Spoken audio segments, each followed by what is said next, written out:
வணக்கம் மக்களே. இன்றைக்கி இருக்கிற பிரச்சனைகள் எல்லாமே பார்த்தா கவர்மெண்ட் வேலை கிடைச்சா எல்லோரும் செட்டில் ஆயிடலாம் அப்படிங்கிற தப்பாக நினச்சிக்கிட்டு இருக்கிறாங்க. ஒரு வேலை வாங்கி தரான்னு சொல்லி கூறுறாரு.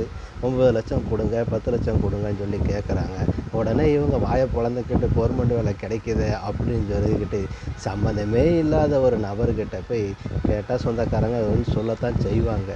அதில் போய் பைசா பரட்டி கொடுத்ததுதாங்க. கடைசி அவங்க அந்த இழுத்து அடித்து கடைசி ஃபோனை சுவிட்ச் ஆஃப் பண்ணிட்டு போய்கிட்டே இருப்பாங்க. அதுக்கப்புறம் நீ போலீஸுக்கு போய் அங்கே போய் எதுக்கு? கவர்மெண்ட் வேலை இருந்தால் தான் முன்னேற முடியுமான்னா, இந்த நாட்டில் எத்தனை பேர் கவர்மெண்ட் வேலை இல்லாமல் தான் இன்றைக்கும் இருக்கிறாங்க.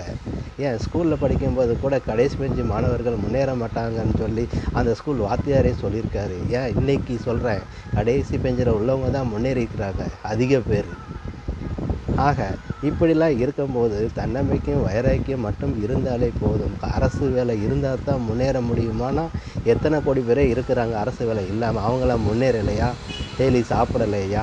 உழைக்க தானே செய்தாங்க. உழைக்கிறங்கிற எண்ணம் வந்துட்டாலே போதும். எந்த வேலையாக இருந்தானே செஞ்சுக்கிட்டு போய்கிட்டே இருக்கலாம். அதை முதல்ல நீங்கள் உணருங்க, ஆசைப்படாதீங்க. நன்றி.